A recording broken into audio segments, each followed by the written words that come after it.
আমি তো মূলত সিনেমার মানুষ, মূলত আমার মূল অভিনয় মানে পরিচয়ই হচ্ছে কি নায়ক ফেরদৌস। যে এতক্ষণ আমরা কাজ শেষ করে যে গল্প করলাম সে হঠাৎ বৃষ্টি নিয়েই গল্প হচ্ছিল। আজকেও মানুষ আমাকে সে সিনেমার জন্যই চেনে। অবশ্যই আমি সিনেমা করব, আমার সিনেমা করতে কোনো বাধ্যবাধকতা নেই, বাট আমি আপাতত যেটা চাচ্ছি যে মানুষের আস্থা অর্জন, মানুষের বিশ্বাস অর্জন করতে, মানুষের একটা সুন্দর পথ দেখাতে, যে আমি যে জনসেবা করতে এসেছি প্রকৃত অর্থেই যে আমি মানুষের সেবক হতে চাই। মাননীয় প্রধানমন্ত্রী আমাকে যে উদ্দেশ্যে ধানমন্ডিতে পাঠিয়েছেন সেটার জন্য আমি পরিপূর্ণভাবে নিজেকে নিবেদন করতে পারি, উৎসর্গ করতে পারি সে কাজে। সেজন্যই মূলত আমার এখানে এই মুহূর্তে সে আস্থার জায়গাটা তৈরি করা। ধানমন্ডি বয়েজ এই উচ্চ বিদ্যালয়ে খুব ভালো ভালো অনুষ্ঠান করে। আমার কাছে খুবই ভালো লাগে যে প্রত্যেকটা দিবসকে সামনে রেখে প্রত্যেকটা দিবসকে খুব সুন্দর করে এই যে বাচ্চাদেরকে উদযাপন করে। এতে করে আমার কাছে যেটা মনে হয় যে বাচ্চাদের মনের ভিতরে, মনের গভীরে সেই দিনটি সম্পর্কে একটা বিশেষ ধারণা তৈরি হয় এবং যেটা তাদের বেড়ে ওঠার জন্য অনেক পজিটিভ। এই যে বৃক্ষরোপণ নিয়ে যে আজকে যে অনুষ্ঠানটা হলো, এই যে একটা গাছ আজকে আমি এখানে বপন করে গেলাম, এই গাছটা আস্তে আস্তে বড়ো হবে এবং ওরা কিন্তু বলবে যেটা ফেরদৌস সাহেব এসে লাগিয়ে দিয়ে গেছে। যে এরা নিজেরাও যখন এরকম একটা গাছ লাগাবে, এই ধারণাটা কিন্তু তাদের ভিতরে ঢুকে গেল। তো সেজন্যই মূলত এখানে আসা, যে আসলে এখন যে পরিবেশের ভারসাম্যতা নষ্ট হচ্ছে, আমার কাছে মনে হয় যে আমরা যদি প্রকৃতির জন্য কিছু না করি তবে আস্তে আস্তে আমরা বিলীন হয়ে যাওয়ার একটা সম্ভাবনা থাকবে। তো সেই জায়গা থেকে বাচ্চাদেরকে যদি একটু প্রকৃতির প্রতি ভালোবাসা, প্রকৃতির একটু প্রেম এগুলি শিখিয়ে দিয়ে যেতে পারে, আমার মনে হয় আমাদের এই পরবর্তী প্রজন্ম স্মার্ট প্রজন্ম হিসেবে রূপান্তরিত হবে। আমি তো মূলত সিনেমার মানুষ, মূলত আমার মূল অভিনয় মানে পরিচয়ই হচ্ছে কি নায়ক ফেরদৌস। যে এতক্ষণ আমরা কাজ শেষ করে যে গল্প করলাম সে হঠাৎ বৃষ্টি নিয়েই গল্প হচ্ছিল।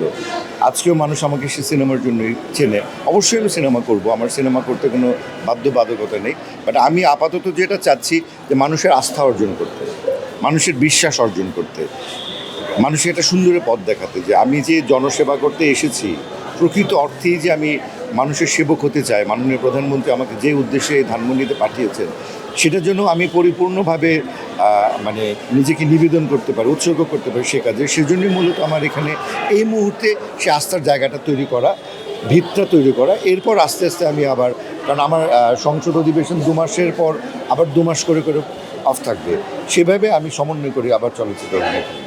বাজেট, আজকে বাজেট পাস হচ্ছে, বাজেট নিয়ে আপনার পরিকল্পনা কি? বাজেট তো মানে আমাদের দেশের জন্য এখন আতঙ্কের নাম হয়ে গেছে বাজেট, এটা দিয়ে কী বলতে চান?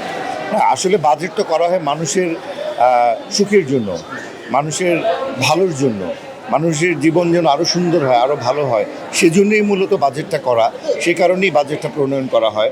তো আমি এই প্রথম সরাসরি একটা বাজেটের সঙ্গে নিজে সম্পৃক্ত থাকবো।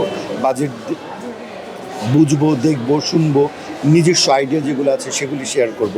সো আমি তো চাইবো অবশ্যই আমার শিক্ষা, সংস্কৃতি এবং শিল্প এই খাতের জন্য ভালো বাজেট দেওয়া হয় এবং সেটা নিয়েই আমার মূলত মানে লক্ষ্য থাকবে আর কি এই বাজেটে কথা বলার জায়গা থেকে।